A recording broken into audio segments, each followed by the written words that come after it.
So Carolina beats number 19 Kansas 87-74, UNC's first win over the Jayhawks since 2002.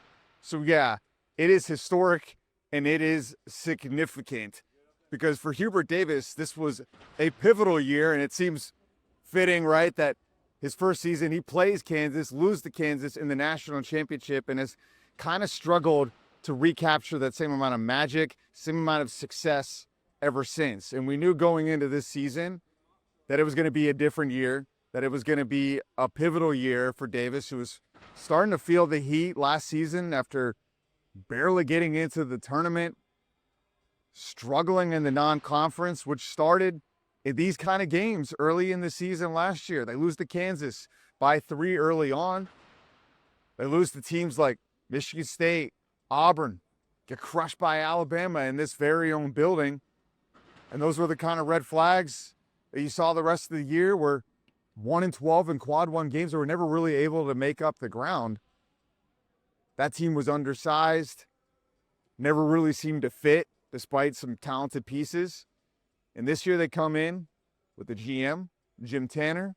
They come in with a lot of size. They knock the portal out of the park here with Henry Vasar, the big from Arizona, 7-footer. They're bringing a point guard, Kyan Evans from Colorado State. Jaron Stevenson, Chapel Hill kid, kind of a Swiss Army knife defender, three-point shooter. And Caleb Wilson, the true freshman, who I've said already is going to go down as the best one-and-done player in Carolina history. He might go down as one of the best players in Carolina history, period, and he's clearly only going to be here 1 year, because this kid is everything you could possibly ask for and more. And you see this sometimes with the rankings, right? Like, the rankings out of high school don't necessarily reflect exactly who and what these guys are. And this is a game where Wilson, who's projected to go around 5 or 6 in the NBA draft next season, went up against Darren Peterson from Kansas, who's projected to go number 1. Now, these guys are very different positions, and Peterson, a point guard, Caleb Wilson, a power forward. And if you look at the points, Wilson had 24, Peterson had 22, but there's no denying who had the bigger impact and who was the better player in this game. And for Wilson, it's multifaceted what he's bringing you. Yeah, he's 6'10". Yeah, he can dunk the heck out of the basketball, jump through the ceiling, can defend multiple positions, doesn't shoot a lot from the outside, but he says he can. He's already knocked down a 3 this season. But it might be the personality that really sets him apart. We saw this last year with Duke with Cooper Flagg. You know, Duke can have all these great prospects come in year after year, but if they don't have that competitive fire, that will to win, it doesn't necessarily translate in the games, at least at the college level. And Flagg willed that team along with his teammates all the way to the Final Four, and play that game versus Houston a few more times, they might just win the national championship or at least make it there. And I'm seeing a similar kind of fire from Caleb Wilson through the start of the year here. I mean, the first half, this guy immediately dunks the basketball, but it was the defense, the full court press, the diving on the floor that was elevating everything around him. This is the guy that called for a whiteout in this game. This was supposed to be a blue shirt game because Verizon was giving out blue shirts, but Wilson coincidentally went on social media, called for a whiteout, I think on his own. The fans responded so much in kind that UNC was like, all right, fine. We'll just hold the shirts for another game. Let them wear white. Hubert Davis after the game was like, if this kid wanted to run for student body president right now, he would win. Been absolutely blown away by him. His quotes, you know, the offseason started with that quote he had about how he was coming for Wake Forest, NC State, Duke, everybody. And he has not backed off on that. One thing he told me and some of the other reporters after the game was that he's always looking for motivation, right? And he puts it on his home screen on his phone. Now, for me, it's Final Fantasy VII, which is my own brand of motivation. Visually stunning kind of thing from my childhood. But for Caleb Wilson, it's a little bit of the moment. And his home screen today was a picture from his McDonald's All-American game where he didn't have a touch. Guess who his point guard was in that game? Darren Peterson, Kansas point guard. So you think this game mattered to Caleb Wilson? Yeah, a little. But you're not going to make the Final Four. You're not going to win the national championship with one player. And as talented as he is, with one player being probably a freshman, you need more than that. And Carolina has it, dare I say, in spades this season. Coming off a year where they never seemed to fit and were completely undersized, now they have size to spare. They have positional size up and down the lineup. This was kind of a breakout game for Henry Vasar, who, talk about competitive fire. I mean, he was doing it all. He was getting lobs. He was blocking shots. He was getting on the floor. Bill Self even said it after the game. He credited Seth Trimble for how they were able to slow down Peterson, and he credited Vasar. And this team is just a different stratosphere when Vasar and Wilson are both on the court. It just gives them so much talent in the front court, so much versatility on both ends of the floor. And then you just kind of go up and down the lineup.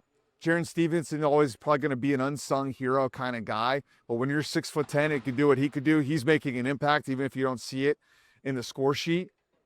And this was a big game for Kyan Evans as well, who was kind of key to the second half run. I mean, Carolina was down 8 at the half in this game. And I thought they played pretty well in the first half as far as like the energy and effort that Hubert Davis is always talking about. But they turned the ball over a lot. Kansas got 17 points off 10 turnovers in the first half. So that was the message at halftime. Clean those up, and we've got this, was kind of the message we heard from the players afterwards, and they were right.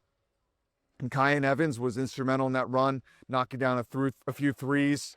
He's great at the lobs, and I think this game meant something to him. Where's he from? St. Louis, Missouri. A kid that probably wanted to go to Kansas, didn't have a spot for him, and he's found a home here in Chapel Hill. So you can kind of go up and down the lineup. Like Seth Trimble, he's the big returner, right? The lone returning starter.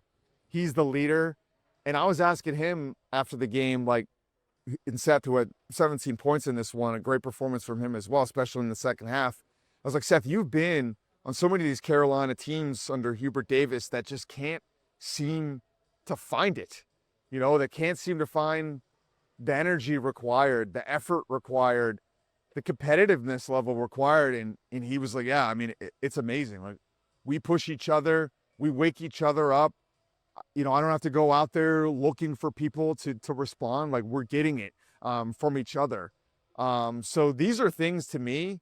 I know it's game number 2, but I thought coming out of the preseason and out of the opener, Carolina was severely underrated at number 25.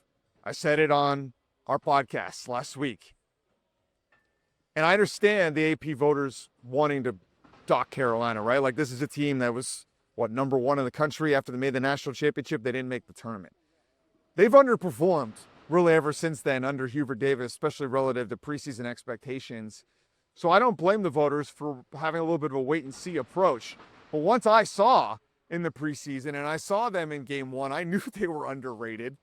And now I really know, and I think everybody else is too. I wouldn't be surprised to see them make a big jump here after beating number 19 Kansas, who features the potential number 1 pick in the NBA draft in Darren Peterson. And I think they could be better than Duke. Like, this is a UNC team that kind of resembles some of the ones we've seen from Duke, right? Like, they've got, I mean, Cameron Boozer's an incredible player. It's going to be a battle throughout the season, like, not to take anything away from him because he is truly a man among boys. But when it's all said and done, if you were to tell me that Caleb Wilson is ultimately the guy that was the better player this season in college, and I would probably project to be better in the NBA as well, that would not surprise me at all.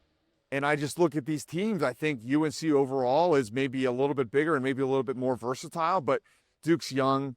You know, they're going to develop and get better as the season goes. And underestimating Duke is not usually a winning proposition. And obviously NC State, got to throw them in the mix as well. I think this is going to be an incredible year for basketball and the Triangle. NC State at 26 in that preseason poll. Yeah, I think they're underrated as well, but we need to see them play some better competition. So, yeah, Hubert Davis has had some yellow flags in these early games in the season. No yellow flags here. Only reason to be optimistic that I almost said Bill Belichick. He's on my brain. He's playing Stanford the next day.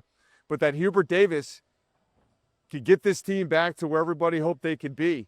He starts his career off with a trip to the Final Four and the national championship on a team that just got hot at the right time. And this looks like a team that could win the ACC, compete for a 1 seed, and do what Carolina does, compete for national titles. So I don't want to be hyperbolic. I just was, but it's hard to have been in this building and seen what I just saw and not be really excited for what the Tar Heels are going to do this season.